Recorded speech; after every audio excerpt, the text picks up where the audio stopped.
오늘 우리에게 주시는 하나님의 말씀은 요한복음 8장 12절 말씀입니다. 요한복음 8장 12절 말씀입니다. 하나님의 말씀을 다 함께 읽겠습니다. 예수께서 또 말씀하여 이르시되 나는 세상의 빛이니 나를 따르는 자는 어둠에 다니지 아니하고 생명의 빛을 얻으리라. 아멘.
아멘.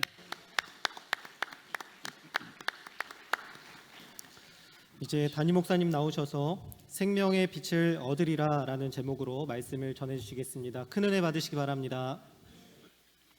할렐루야. 한 주간 잘 보내셨죠? 이제 10월 마지막 주일인데요. 오늘 광고가 좀 많아서 여러분들이 제가 보강을 좀 해야 될 것 같습니다. 광고에는 없는데 해마다 그 동성애자들이 퀴어 집회를 했어요. 퀴어 집회를 했는데 올해 그게 시점이 늘 9월 달에 있었습니다. 그런데 올해는 9월을 넘기고 우리 인기총에서 교회에서 늘 이제 반대 집회를 하니까 10월에도 안 하고 그래서 올해 이제 넘길래나 보다 그랬더니 이 사람들이 집회 신고를 이번 주 토요일 날로 해놨습니다. 부평역 광장에서. 근데 토요일 날 우리 교회에서 또 바자회해서 공식적으로는 교회에서 참여는 어려울 것 같습니다. 여러분들 개별적으로 우리 인기총에서는 이제 반대 집회를 하니까 참여하실 분들은 부평역 광장으로 가시면 되겠습니다. 그리고 이번 주 금요일 불기도원기도회 찬양 예배가 기도회가 인천 기독교 청년 앞에 성탄트리 점등식으로 대신합니다. 광고 드린 대로 인천시청 앞에 우리 해마다 성탄트리를 세우는데 이번에도 여러분들이 함께 참여해서 같이 예배드리고 그 성탄 트리 점등식에 함께 기쁨으로 함께 축하해 주시기를 바랍니다. 예배를 우리가 거기서 드리는 거니까 꼭 빠짐없이 참여를 부탁드리고요.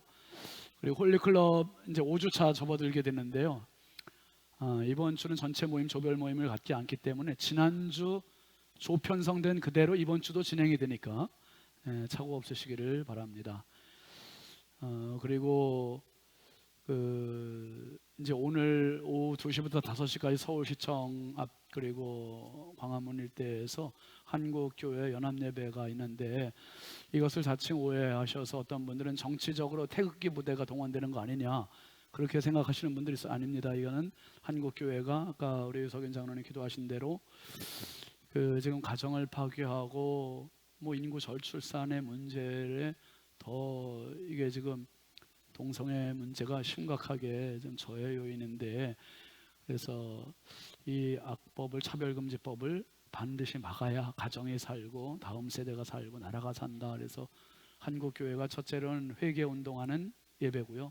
둘째는 예배를 통해서 교회가 하나됨이고 세 번째는 이 교회의 하나됨을 통해서 나라에 이런 것을 반드시 악법을 막아야 된다. 이것을 호소하는 겁니다. 그래서 지금 현장 100만, 유튜브 100만 그렇게 지금 예상하고 있어요. 지금 너무 많은 분들이 모이기 때문에 사실상 교회에서 차량을 동원을 못합니다. 양해해 주시고 대신 교회에서 저기 동암역까지 1시에 차량으로 이동을 도와드리겠습니다. 그리고 거기에서 이제 가시는 거는 전철로 개별적으로 가셔요. 1호선 한 번 타면 그냥 시청역까지 한 번에 가니까 그래서 오실 때도 개별적으로 이렇게 오실 수 있도록 하시고 가급적 많이 참여해 주시길 바랍니다. 그리고 준비물 중에 물이 있는데 물은 여러분 교회에서 따로 준비했습니다. 이따 오시면 한 병씩 다 드릴 테니까 그럼 굳이 준비 안 하시고 오셔도 될 것 같습니다. 그리고 지난주에 서정진 집사님 장례가 있었습니다. 우리 가족들이 이렇게 오셨는데요. 한번 우리 박수로 한번 위로하겠습니다. 잠깐 자리에서 일어나실까요? 예, 우리 박수로 한번 격려하겠습니다. 감사합니다. 앉으시기 바랍니다. 앉으십시오. 예, 최명애 권사님 노년에 더욱 건강하시기를 바랍니다. 그리고 이제 본당 의자를 전면 다 교체를 하는데 오늘 오후 1시에 가는 그 문제 때문에 여러분 지하 주차장에 지금 차 대신 분들은 그 1시 이전에 다 좀 빼달라는 부탁이 있습니다. 그래서 주차장 지상으로 옮겨주시면 좋겠습니다.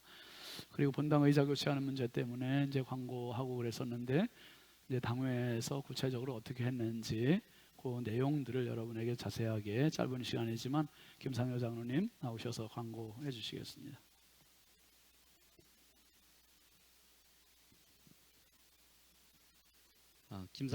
김상열 장로입니다. 본당 장의자 개선 방안에 대해서 당회에서 많은 의견을 나누었습니다. 그동안 많은 분들께서 의자가 쿠션도 없고 많이 불편하시다는 말씀을 전해주셨습니다. 그래서 당회에서는 기도하며 여러 번 회의와 검토를 거쳐서 결정을 했습니다. 경제가 어려운 이 시기에 성도님들께 너무 무리한 짐을 지우는 것은 아닌지 또 비용이 덜 드는 리폼으로 해야 할지 아니면 전체 보기 좋고 좀 깨끗한 새 의자로 교체를 할지를 정말 심도 있고 고민을 하면서 결정을 했습니다. 준비된 자료를 보면서 설명을 드리겠습니다.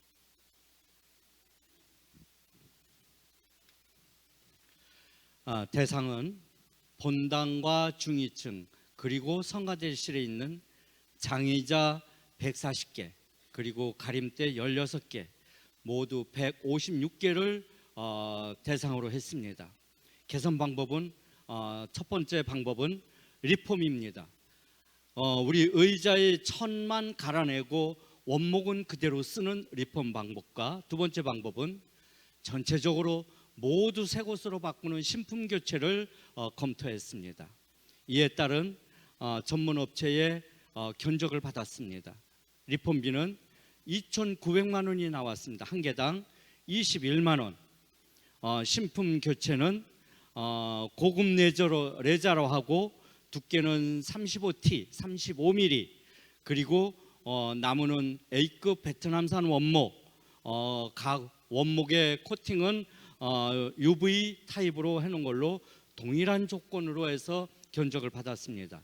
A 회사, B 회사 두 회사에서 견적을 제출해 주셨고, A 회사는 교체비만 6,273만 원, 거기에 부가세, 폐기물비 포함하면 7,200만 원, 개당 51만 원의 견적을 보내왔습니다. 그리고 B 회사는 교체비는 4,925만 원, 부가세와 폐기물 처리비를 포함해서 5,300만 원, 개당 38만 원의 견적을 보내왔습니다. B 회사가 A 회사보다 1,900만 원, 약 26% 저렴했습니다. 그래서 목사님과 제가 교회와 멀지 않은 거리에 있어서 가서 현장을 봤습니다. 그리고 제품을 봤습니다. 보고 또 리폼을 할 경우에는 비회사로 선정을 한다면은 약 55% 반 이상의 가격을 달라고 했습니다. 그래서 우리 당회에서는 지금 이 의자는 2003년도 우리 교회가 입당할 당시에 사용했던 21년을 사용한 의자입니다.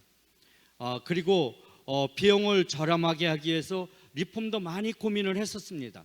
리폼을 할 경우에는 나무와 그 레자가 맞지 않아서 꼭 남의 옷을 입힌 그러한 모습이 될 수도 있다는 우려도 했고, 앞으로 한 10년 정도 사용하면 다시 불편하다는 의견들이 나올 수 있다는 걱정을 했습니다.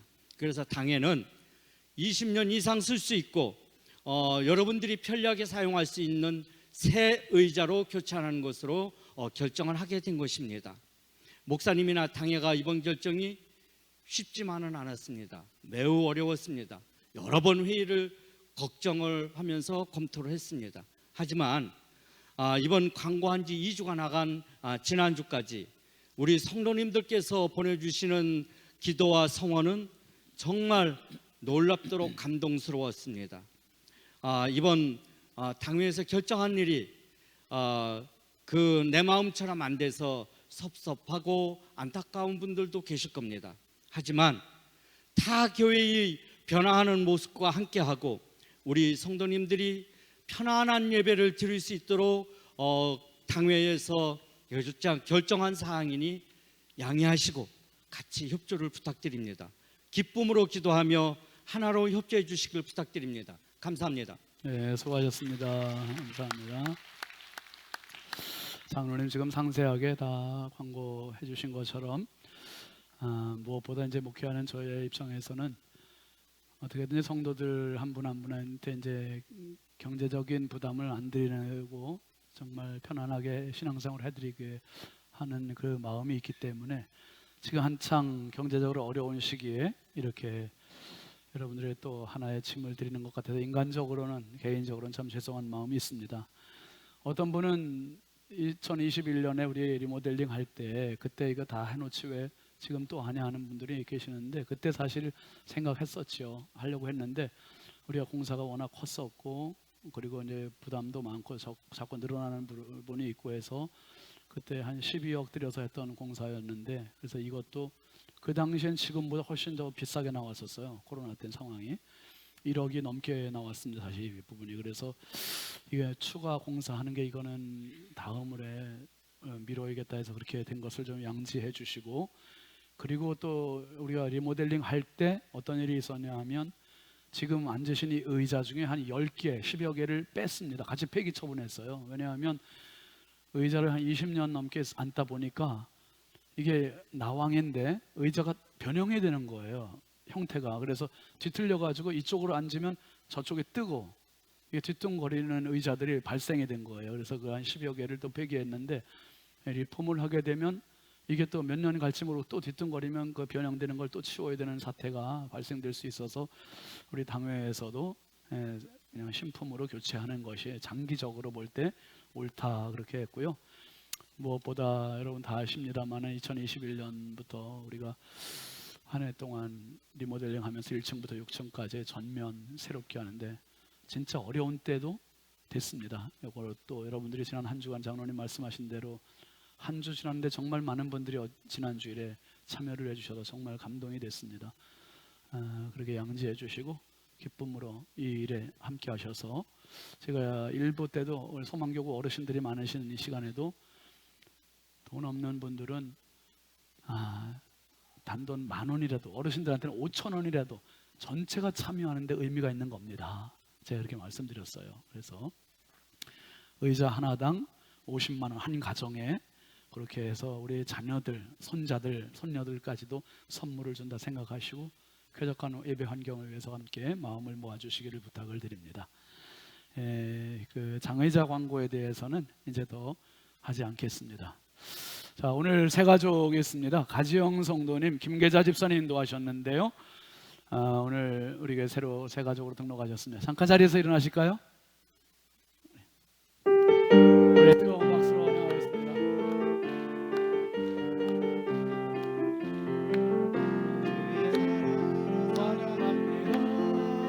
주의 사랑으로 환영합니다.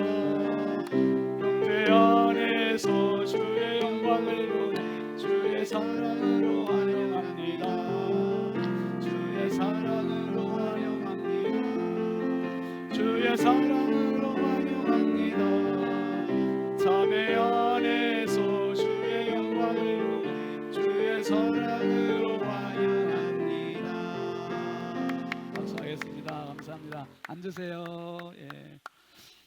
아들 박연우 학생은 중3 다음 주일은 같이 연합예배 가셔드리고 그리고 학생예배에 참여하면 되겠어요. 예, 기도합니다. 하나님 아버지 감사합니다. 주님 전에 나와서 오늘도 예배할 수 있는 심령과 시간과 여건이고 환경을 믿음을 주셔서 감사합니다.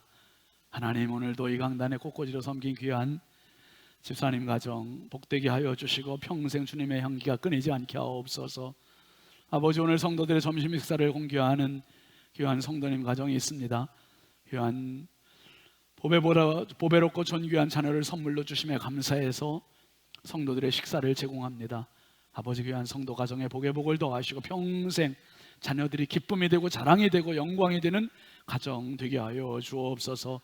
지난 주간에 우리 서정진 집사님 먼저 우리와 함께 신앙생활하다 천국 보내드리고 정례 예배를 드렸습니다. 하나님 슬픔에 있는 우리 최명애 권사님 그리고 사랑하는 유족분들을 주께서 위로하여 주시고 소망 중에 지금의 어려움과 눈물과 슬픔을 잘 이겨나갈 수 있도록 은혜 부어 주옵소서.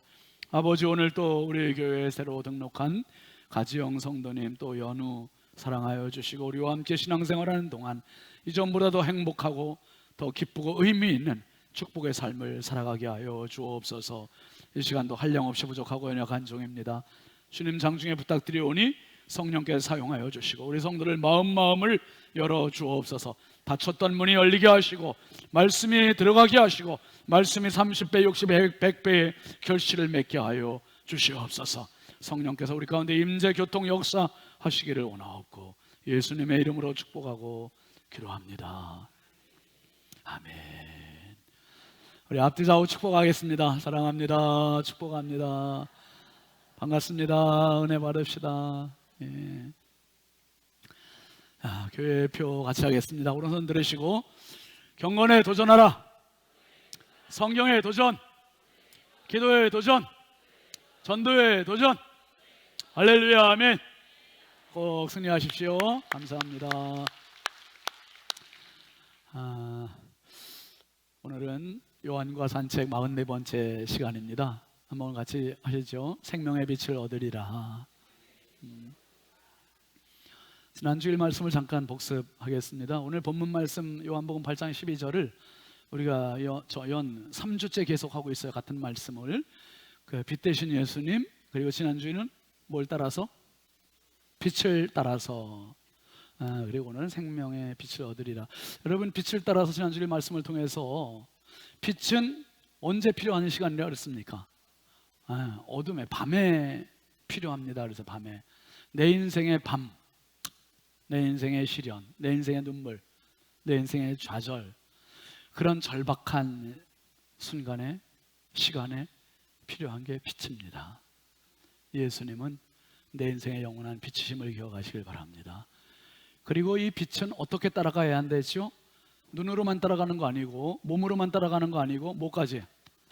마음까지 따라가야 된다. 불기둥을 보고 가면서도 마음은 애굽에 있는 이스라엘 백성들, 몸은 교회에 앉아 있으면서 마음은 와 있지 않은 그런 모습이면 안 된다. 우리가 마음까지 따라와야 된다. 그리고 세상에 수많은 빛이, 모조품 빛도 있고 어둠도 있는데 어둠에도 갔다 빛도 갔다 이렇게 하지 말고 오직 우리는 유일한 빛만 따라가자. 할렐루야. 빛만 따릅시다. 이렇게 말씀드렸습니다. 여러분, 8월달 우리 성경 암송 구절이 오늘 본문 말씀이죠. 요한복음 8장 12절. 3주째 지금 하고 있습니다. 못 외우는 분은 화장실에 들어가셔서 한참 더 계세요. 화장실에 다 붙어 있습니다. 자, 같이 한번 암송해 볼까요? 예수께서 또 말씀하여 이르시되 나는 세상의 빛이니 나를 따르는 자는 어둠에 다니지 아니하고 생명의 빛을 얻으리라. 다시, 예수께서 또 말씀하여 이르시되 나는 세상의 빛이니 나를 따르는 자는 어둠에 다니지 아니하고 생명의 빛을 얻으리라. 아멘이죠. 이 말씀을 정말 여러분 곱씹으세요. 보세요. 묵상하세요. 소가 아침에 여물을 먹고 점심이 또 저녁이 되면 뭐 하죠? 되새김질 하잖아요. 되새김질해. 먹었던 거 다시 또 끌어올려 갖고 되새김질해. 되새김질. 이 요한복음 8장 12절이 왜 중요하냐면 요한복음 전체에서 키워드가 되는 말씀이에요. 이게 핵심. 빛이지. 예수님이 자기 선언이 많았거든요. 나는 생명의 떡이다. 나는 생명의 문이다. 양의 문이다. 나는 예수님께서 하신 말씀이 참 자기 선언이 많은데 그 중에 가장 탑이 이거예요. 이 말씀. 나는 생명의 빛이다. 빛이다. 여러분, 빛에 대한 이야기를 오늘 먼저도 다 얘기했지만 다른 각도에서 같이 보겠습니다. 하나님께서 세상을 만드시고 사람을 만드셨는데 사람에게 주신 최초의 선물, 최고의 선물, 그게 뭐냐면 빛이에요. 빛. 그래서 태초의 선물은 빛입니다. 이렇게 이야기하는 거예요. 빛. 하나님께서 처음에 세상을 만드실 때 뭐가 있으라? 빛이 있으라 하셨어요. 빛이 있으라.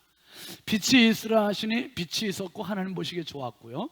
그 다음에 하나님께서 땅의 동물 식물들을, 하늘의 새들을, 바닷속의 어족들을 만드셨어요. 그리고 그 빛을 통해서 그렇게 생육하고 번성하게 하셨고, 빛을 통해서 이런 식물들도 잎이 나고 꽃이 피고 열매가 맺고 자라게 하고 풍성하게 해주셨어요. 근데 여러분, 이 빛의 역할이 너무 중요한 게, 이 빛이 있으니까 꽃 피워놓은 거, 꽃꽂이 해놓은 게 예쁘죠. 여러분, 만약에 지금 캄캄하다고 생각해 보세요. 캄캄하면 꽃꽂이 한 거 우리 감상할 수 있어요, 없어요? 꽃이 있는지 없는지도 몰라요. 빛이 있기 때문에, 여러분 보세요. 단풍잎, 가을의 단풍이 예쁜 거는요, 빛이 비치기 때문에 반사돼서 밝고 예쁜 거예요.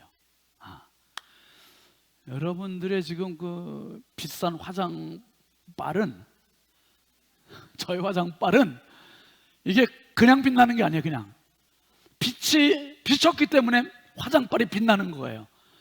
캄캄하면 여러분, 우리가 뭐 때문에 화장해요? 그냥 화장품 장사 안 되죠. 그냥 다 화장 안 해요. 근데 이 빛이 비치니까 화장빨이에요. 하나님께서 세상 만드시고 빛 만드시고 세상에 땅, 하늘, 바다, 모든 걸 사람에게 무상으로 다 주셨어요. 하나님의 선물, 무상. 근데 이 선물보다 더 소중한 선물이 뭐냐 하면 하나님 자신을 주신 거예요. 하나님 자신을 주시는 빛 되신 하나님을 사람들과 교제하게 하셨고 만나게 하셨고 행복하게 하셨고, 그러니까 어마어마한 선물을 받은 거예요. 사람이 이 선물을 받으면서 하나님께서 주의사항을 주셨어요. 마치 자동차를 사면 자동차에 설명서, 매뉴얼과 주의사항이 있듯이, 약국에서 약을 지으면 약 사용선 복용 어떻게 해야 되나 복용법이 있고, 그 옆에는 또 주의사항, 남용하지 마십시오, 주의사항 있는 것 같이, 하나님께서 이 에덴 동산에 있는, 하늘에 있는, 땅에 있는, 바닷속에 있는 모든 것 다 다 주시면서 주의사항 딱 한 가지, 주의사항. 이 주의사항은 들어야 된다, 듣지 말아야 된다. 잘 지켜야 돼요. 잘 지켜야 돼요. 그게 창세기 2장 16절 말씀이에요. 같이 봅시다. 시작. 여호와 하나님이 그 사람에게 명하여 이르시되 동산 각종 나무의 열매는 내가 마음대로 먹되 임의로 먹되 선악을 알게 하는 나무의 열매는 먹지 말라. 내가 먹는 날에는 어떻게 해요? 반드시 죽으리라 하시니라. 여러분, 죽음이 뭔지도 모르는 사람이에요. 근데 사람들이 죽음이라는 개념, 죽음이라는 낱말을 최초로 들은 게 누구로부터? 하나님으로부터 들은 거예요. 죽음, 반드시 죽는다. 죽는다. 그런데 이 죽음의 말을 두 번째 한 존재가 있어요. 그게 창세기 3장 4절이에요. 시작. 뱀이 여자에게 이르되 너희가 결코 죽지 아니하리라. 죽음을 하나님도 거론하셨고 뱀, 사탄도 거론했어요. 근데 하나님은 반드시 죽는다고 하셨고 뱀은, 사탄은 결코 안 죽는다. 안 죽는다. 여러분, 누구 말 들어야 돼요? 알기는 잘하라 우리가. 그런데 막상 어떻게 전개가 됩니까? 우리가 다 알잖아요. 여러분, 사탄은 늘 그래요. 괜찮아, 괜찮아. 한 번만. 남들도 다 아는데 뭐. 이렇게 유혹해요. 근데 여러분, 괜찮은 게 아니에요. 죄 지어도 괜찮아. 아니에요. 하나님 말씀 어겨도 괜찮아. 아니에요. 하나님 말씀이 답이고 하나님 말씀이 길이고 하나님 말씀이 해결임을 기억하시길 바랍니다. 하나님 말씀대로 살아야 돼요. 태초의 선물인 빛이 이렇게 해서 이제 훼손이 되는 거죠. 이 사람에게 공은 넘어갔어요. 결정권이 넘어갔어요. 선택권이 넘어갔어요. 사람이 선택해야 돼요. 빛을 선택할 건지 어둠을 선택할 건지, 생명을 선택할 건지 죽음을 선택할 건지. 두 번째 문제입니다. 인간의 선택이 뭘 갖고 왔다고요? 어둠을 가져왔다는 거. 어둠을. 여러분, 사람이 뭘 선택했나 한번 보시죠. 창세기 3장 6절입니다. 시작. 여자가 그 나무를 본즉 먹음직도 하고 보암직도 하고 지혜롭게 할 만큼 탐스럽기도 한 나무인지라. 여자가 그 열매를 따먹고 자기와 함께 있는 남편에게도 주매 그도 먹은지라. 여러분, 중요한 게 뭐냐면 여기서 가장 중요한 말은 본즉 이거예요. 본즉. 한번 합시다. 본즉. 어떤 분은 본죽 그런데 많이 본죽 말고 본즉이에요. 본즉. 보면, 사자성어 그런 말 있죠. 견물 생심이에요. 견물 생심. 사람이 보면 마음이 끌려요. 보면, 이 본다는 거 되게 중요해요. 그러니까 잘 봐야 돼요. 내 눈이 보는 거 조심해. 어린아이들 찬양 있잖아요. 내 입이 하는 말 조심해. 내 발이 가는 거 조심해. 뭐 내 손이 하는 일 조심해. 조심하는 거. 근데 보는 거 엄청 중요해요. 여러분, 내 아내는 하루 종일 쳐다봐도 좋아요. 근데 다른 여자는 2초 이상 쳐다보면 큰일 나. 2초를 넘기는 순간 마음이 끌리는 거야 이게. 네. 마음이 끌려. 신기해요. 사람은 영물이에요. 그렇게 만들어 놓여져 있어요. 그러니까 이상하게 길을 가다가, 그러니까 남들 쳐다보면 왜 쳐다보냐고 그러잖아요. 왜 쳐다보냐고. 쳐다보는 것도 우리는 함부로 하면 안 돼요. 그러니까 멍하고 살아야 돼요. 그냥 이러고 가야 돼. 다른 여자를 몇 초 이상 길게 봐도 안 되고 다른 남자를 몇 초 이상 길게 봐도 마음이 끌려요. 그래서 음란한 생각, 음란한 짓들을 하는 게 이게 되게 중요한 거예요. 여자가 그 전에는 다녀도 별 생각 없었어. 그런데 마귀의 말을 듣고 나서 본즉 뭐가 끌려요? 눈길이 끌리죠. 마음이 끌리죠. 식욕이 끌리죠. 지혜가 끌리죠. 막 끌려가는 몰입하는 거. 가까이 가는 거예요. 봤고 가까이 갔고 손이 가는 거예요 이게. 여러분, 보니까 먹음직해요. 보니까 탐스러워요. 보니까 지혜롭게 할 것 같아요. 그러니까 끌려가는 거예요. 그 순간에 하나님의 말씀 들려요, 안 들려요? 안 들리고 생각도 안 나요. 안 죽어. 괜찮아. 그러니까 그냥 훅 따먹고 남편에게도 줬어요. 그 결과가 어떻게 됐습니까, 여러분? 3장 8절 한번 보시죠. 그들이 그날 바람이 불 때 동산에 거내시는 여호와 하나님의 소리를 듣고 아담과 그의 아내가 여호와 하나님의 낯을 피하여 동산 나무 사이에 뭐했다? 숨은지라. 여러분, 요한일서에 하나님은 빛이시라, 지난주에 말씀드렸죠. 하나님은 빛이시라. 하나님의 얼굴은 광채예요, 빛이에요. 그런데 사람이 그 빛을 피했어요. 빛을 숨었어요. 나무 사이에 숨어. 이게 죄 지은 인간에게 누가 가르쳐주지도 않은 나타난 첫 현상입니다. 죄를 지으면 빛 앞에 나오지 않아요. 숨어요. 도망가요. 이 어두움이 결국 가져온 게 하나님 말씀대로 반드시 죽으리라. 죽음이 임한 겁니다. 죽음이 임하니, 하나님과 단절이 되니, 여러분, 하나님 없는 인생, 이제 좀 이따 말씀드리겠습니다만은 이 죽음이라는 것이 얼마나 냉정한지. 죽음은 시간을 안 가려요. 나이가 많은 분한테만 죽음이 오는 게 아니에요. 어린 아이들도 죽어요. 청소년들도, 청년들도 죽고요. 정말 죽음을 통해 우리는 얼마나 많이 사랑하는 가족들을 잃고, 이웃을 잃고, 자신을 잃는지 몰라요. 그래서 어떤 분은 그렇게 이야기해요. 죽음이라는 놈은 얼마나 무례한지 깜빡이도 안 켜고 훅 들어오는 차와 같다는 거예요. 훅 들어와가지고 당황스럽게 준비도 안 됐는데 가야 된다는 거예요. 가야 된다. 국경과 인종을 가리지 않지요. 학벌을 가리지 않아요. 권력을 가리지 않아요. 누구나. 그래서 고대 로마 사람들은 메멘토 모리라는 말들을 늘 주념하면서 살았다지 않습니까? 메멘토 모리, 메멘토 기억하다, 생각하다, 모리 죽음. 메멘토 모리는 죽음을 생각하라, 죽는다는 걸 생각하며 살라. 고대 로마의 장수들이 전쟁에 나갔다가 승리하고 돌아오면 이제 환영식, 퍼레이드가 벌어지는 거예요. 수많은 환호하는 백성들이 막 암흑의 장수 만세 만세 외쳐요. 그러면 그 장수 바로 뒤에 항상 부하가 따라오면서, 부하가 마차에 같이 타고 항상 외친다는 거예요. 메멘토 모리, 메멘토 모리.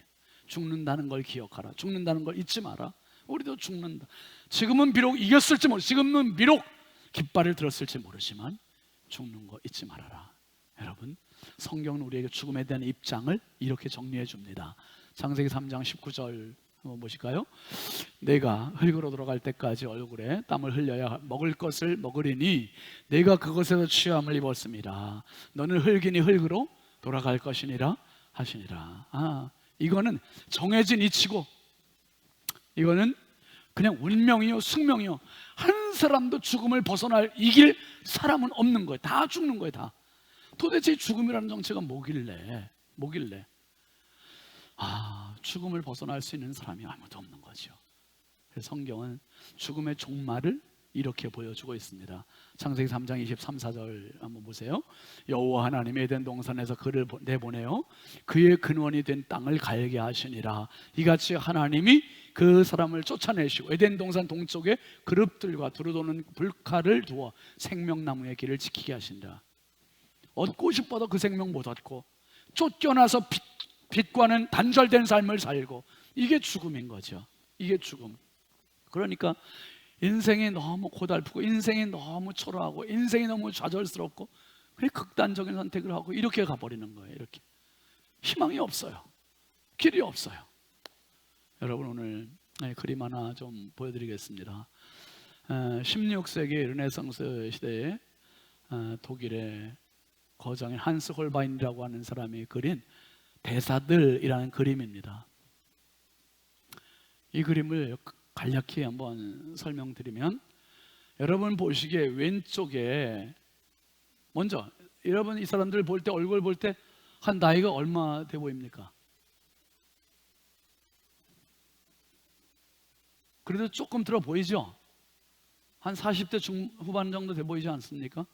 그런데 이 왼쪽에 있는 사람은 29살, 오른쪽에 있는 사람은 25살. 아주 어린 청년들. 그 드탱빌이라고 하는 이 왼쪽에 있는 하얀색 코트를 입고 있는 이 친구가 의뢰를 해서 한스 홀바인이라고 하는 화가가 그린 그림입니다. 두 사람이 프랑스 대사로 영국으로 파견을 받은 거예요. 그리고 이 두 사람이 가운데 탁자를 사이에 두고 포즈를 취하고 있습니다. 당시 대사들은 외교관이죠. 이 사람들은 그 당시에 최고의 엘리트들, 권세가 있고 권력이 있고 또 돈이 있고 또 교양이 있고 지식이 있는 사람들이에요. 그런데 이 사람들이 아주 젊어요. 그러니 얼마나 기고만장한 삶이겠어요. 근데 가운데 탁자가 참 의미심장합니다. 2단으로 되어 있고요. 위에 단, 상단은 천체를 관측하거나 상징하는 것들이 있어요. 해시계가 있고 그리고 그런 것들이 있고, 또 아랫단에는 지구 안에 복잡한 일들, 지구본과 또 뭐 수학책, 찬송가가 펴 있고 악기가 있고, 류트라고 하는 악기를 자세히 보시면 줄 조절하는 꺾인 부분 밑으로 탁자 쪽으로 줄이 끊어져 있는 게 보여요. 이 작품이 1533년 작품인데 종교 개혁을 마틴 루터가 1517년에 했습니다. 그러니까 1517년 종교 개혁을 하고 한창 구교와 신교가 지금 불화하고 있는 혼란스러운 이때 그것을 암시해주고 상징해주는 이 류트라고 하는 악기의 줄이 끊어진 것을 보여주고 있고, 그 옆에 찬송가가 펴진 것은 그럼에도 불구하고 화해의 길이 열리기를 소망하는 그 염원이 담겨진 그림이다. 그렇게 보시면 좋겠습니다. 그리고 다시 앞 그림으로 다시 가보세요. 이 그림에서 여러분 참 비밀스러운 게 하나 딱 나타나요. 그게 뭐냐 하면 바닥에 카페트가 깔려 있고요, 두 사람 사이에 탁자 앞에 카페트 위쪽으로 대각선으로 뭔가가 하나가 이렇게 타원형 같이 되어 있는 거 보입니까? 요걸 봐야 돼요. 요걸 보이세요? 대각선, 사선같이 이렇게 대각선으로 되어 있는 요 그림이 뭐냐, 요게 키포인트입니다.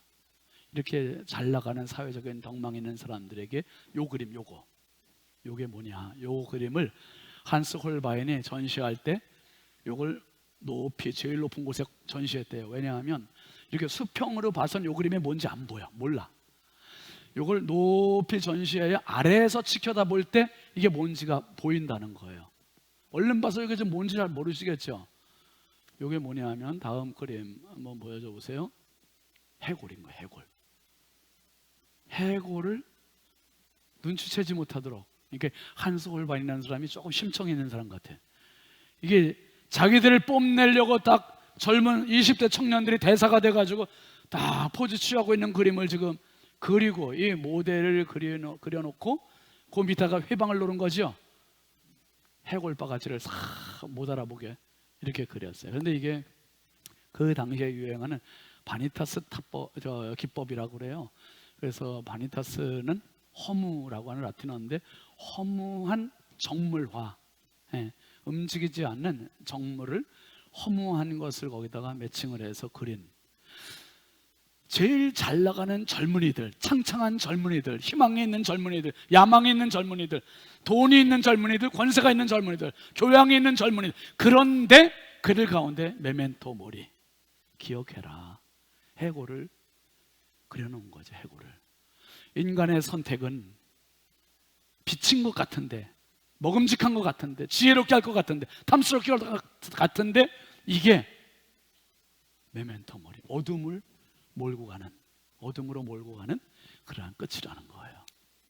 인간에게는 그래서 죽음의 숙명을 이길 존재가 없어요. 모두가 절망입니다. 그런데 여기에 오늘 말씀이 바로 희망인 거예요. 세 번째, 한번 같이 읽어보실까요? 시작. 예수님은 어둠 속에 생명의 빛이십니다. 아멘입니까? 예수님은, 한번 합시다. 예수님은 어둠 속에 생명의 빛이십니다. 아멘이죠. 여러분, 조금 아까 그 바니타스 기법의 그림을, 대사들 그 그림을 한번 다시 보세요. 다시 보시면 이 그림에, 이건 말 그대로 허무주의가 가득한 그림이에요. 그런데 여기에 여러분 희망의 빛이 있어요. 희망의 빛. 그게 왼쪽 상단 끄트머리에 보시면 초록색 커튼 끝에 뭔가가 보이죠? 구석에 얼핏 독자들이 못 보고 지나가기 쉬운 그것이 바로 요거예요. 십자가에 못 박히신 예수 그리스도. 요 그림을 넣었어요.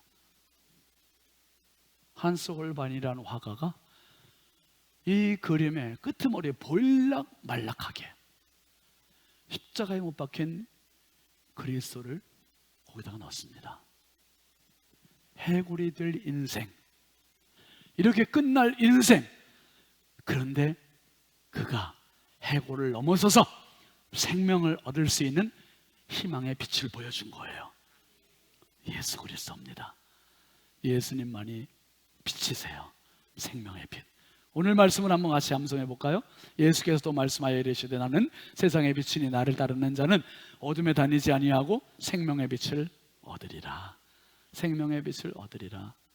여러분, 기독교만큼, 성경만큼 죽음에 대해서 이렇게 단호하게, 이렇게 강력하게 다루는 책은, 종교는 세상에 없어요. 죽음을 우물쭈물하게 넘어가지 않아요. 죽음을 피하지 않아요. 죽음을 도망가지 않아요. 죽음에 대해서 정면 돌파하는 게 기독교고 성경이에요. 여러분, 오늘이 507주년 되는 종교개혁주일입니다. 중세 기독교가 타락해가서 세속화되고 종교화되고 인본주의화되고 정치화되고 그렇게 되는 것을 반기를 든 사람이 마틴 루터예요. 이 사람이 복음의 빛을 발견하고 나서 기독교는 종교가 아니라 생명이다. 기독교는 어둠이 아니라 빛이다. 이것을 드러내면서 그가 세 가지의 표를 내걸었잖아요. 한번 따라합시다. 오직 성경으로, 오직 믿음으로, 오직 은혜로. 이 세 가지를 외친 거예요. 기독교는 종교가 아니고 세속화가 아니고 인본주의가 아니고 오직 성경, 오직 믿음, 오직 은혜. 바로 여기 생명이 있는 거다. 생명이 있음을 나타낸 겁니다. 여러분, 오늘 예수님께서 말씀하신 거예요. 예수님은 죽음을 회피하지 않으셨고, 예수님은 죽음에 대해서 그렇게 많이 말씀하셨고, 오히려 당신이 직접 죽음을 향해 정면으로 직진하셨어요. 직진하시고 오늘 이 말씀을 넘어서 이런 말씀도 하셨어요. 요한복음 11장 25절 말씀, 26절 말씀 같이 보시죠. 시작. 예수께서 이르시되 나는 부활이요 생명이니 나를 믿는 자는 죽어도 살겠고 무릇 살아서 나를 믿는 자는 영원히 죽지 아니하리니 이것을 네가 믿느냐? 이걸 네가 믿느냐? 여러분, 이 문제라는 사람이 죽음에 대한 문제를 우리 사회가 너무 많이 경험하고 있는데 이 문제를 너무 쉽게 소비해버린다. 너무 쉽게 소비해버린다. 그래서 이 문제라는 사람이 문서이라는 시를 썼는데 그 시에 보면 이런 이야기가 나옵니다. 죽음이 살아있지 못해서 삶이 이 지경이다. 죽음이 죽음과 함께 죽어버려서 살아있음이 이토록 새까맣다. 삶의 정면이 이토록 캄캄하다. 죽음은 살아있어야 한다. 죽음이 삶 곁에 살아있어야 한다. 죽음이 생생하게 살아있어야 삶이 팽팽해진다. 죽음이 수시로 말을 걸어와야 살아있음이 온전해진다. 죽음을 살려내야 한다. 그래야 삶이 살 수 있다. 그래야 삶이 삶다워질 수 있다. 그래야 삶이 제대로 죽을 수 있다. 남의 죽음만 죽음이 아니라 언젠간 나에게 닥쳐올 죽음. 근데 이 문제라는 시인은 죽음을 너무 많이 소비해버린다는 거예요. 사고로, 사건으로, 질병으로 수많은 사람이 죽어가고 있잖아요. 지금 죽어가는데 그게 내 죽음이 될 거라고 생각하지 못하고 그냥 사는 데만 급급하고 바쁘고 정신이 없어요. 얼마나 깊이 생각하나. 10년 전 세월호 참사로 2014년에 300명 넘는 애들이, 진짜 생떼 같은 애들이 다 죽었어요. 전 세계가 울고 한국 국민들이 다 울었어요. 다 울었어요. 우리에게 그 트라우마, 우울증이 그냥 남아 있어요. 아픔이 있고 슬픔이 있어요. 이렇게 많이 울 때 충격으로 받아들였고 트라우마가 됐고, 잘 살아야지, 바르게 살아야지, 우리는 그때 정신을 차렸어요. 근데 또 삶의 자리로 와서 또 우리는 다시 그 이전 채로 또 바쁘게 살고 욕심부리며 살고 거짓말하며 살고 또 그렇게 살아요. 재작년 2년 전 이번 주 10월 30일 날 이태원 해밀턴 호텔 앞에서 수많은 사람들이 몰리면서 150명의 젊은이들이 진짜 예상하지 못한 압사당해서 그냥 또 잃었어요. 이렇게 많은 죽음의 학습을 계속 하는데도 불구하고 우리는 또 잊어먹고 또 내일 아니겠지 이렇게 지나버리고 그냥 말아버려요. 그런데 예수님은 이 죽음의 문제를 건성으로 넘기지 않으셨어요. 죽음의 문제를 직접 다루셨어요. 그리고 당신이 직접 죽음으로 뛰어드셨어요. 그리고 직접 죽음의 문제를 해결해 주셨어요. 누구든지 나를 믿는 자는 죽어도 살고 살아서 믿는 자는 영원히 죽지 않는다. 할렐루야. 이러면서 죽음의 승리의 찬가를 올리셨어요. 여러분, 기독교는 매 주일마다 매일 올 때마다 죽음을 보는 거예요. 십자가, 예수 십자가 보면 내 죽음을 보고 메멘토 모리. 그런데 죽음으로 끝나는 게 아니라 죽음을 넘어서는 믿음, 죽음을 넘어서는 세계, 죽음을 넘어서는 승리를 확신하는 겁니다. 이걸 경험한 사람이 이렇게 얘기해요. 바울사도는 고린도전서 15장 51절 31절 말씀해 보면 이렇게 얘기합니다. 시작. 형제들아, 내가 그리스도 예수 우리 주 안에서 가진 바 너희에 대한 나의 자랑을 두고 단언하노니 나는 어떻게 해요? 날마다 죽는데요. 날마다 죽는데 오늘도 죽고 내일도 죽고 모레도 죽고. 아니 도대체 목숨이 몇 개야? 그렇게 죽는 죽음 아니요. 바울 사도는 이제 두려웠던 죽음의 자리가, 두려웠던 죽음의 순간이 이제는 죽음이 우스워 보이는 거고 죽음을 이기는 방법을 알았고 죽음 너머에 있는 세계를 알았고, 그래서 나는 날마다 죽어 오늘도 기쁨으로 죽고 오늘도 기쁨의 죽음의 연습을 하고 오늘도 죽음 너머를 바라보고 살아. 왜요? 생명의 빛을 얻었으니까. 생명의 빛을 얻었으니까. 사랑하시는 성도 여러분, 예수 안에 생명의 빛이 있습니다. 나를 따르는 자는 어둠에 다니지 아니하고 생명의 빛을 얻으리라. 주님의 말씀은 오늘도 유효하고 앞으로도 유효하고 누구에게나 유효하고, 그 사실을 기억하시면서 우리 한 생 살아가는 동안 이 생명의 빛을 또 다른 사람에게 나눠주는 진짜 하나님 나라의 미랄들이 되시길 주의 이름으로 축원합니다. 축원합니다. 우리 함께 찬양하겠습니다. 미랄 찬양 2절 할 때는 자리에서 일어나서 함께 하겠습니다.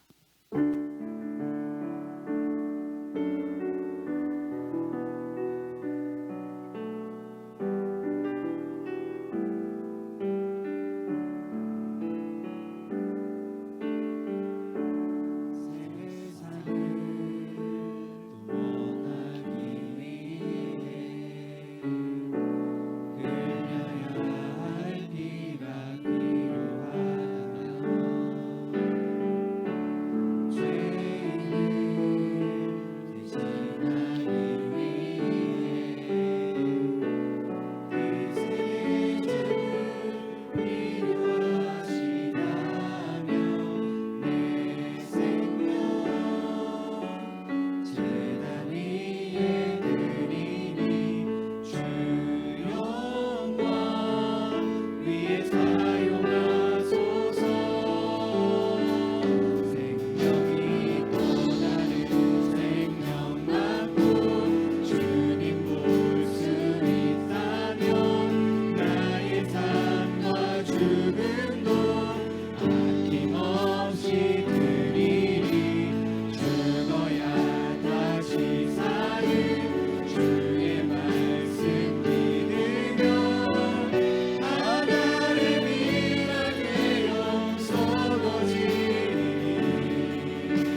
예수님처럼 살아가게 하소서. 생명이 또 다른 생명 낳고 주님 볼 수 있다면 나의 삶과 죽음도 아낌없이 그리 죽어야 다시 사는 주의 말씀 믿으며 하나님이라 되어 썩어지니 예수님처럼 살아가게 예수님처럼 살아가게 하소서. 예수님처럼 살아가게 예수님처럼 살아가게 하소서. 예수님처럼 살아가게 하소서.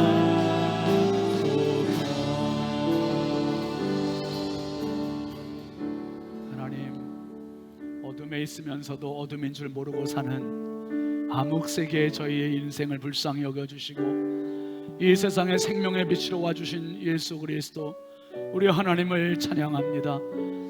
나를 따르는 자는 어둠에 다니지 아니하고 생명의 빛을 얻으리라 하시는 주님, 아버지 하나님, 내 눈길이, 내 발길이, 내 마음이 오직 예수님만 따르게 하옵소서.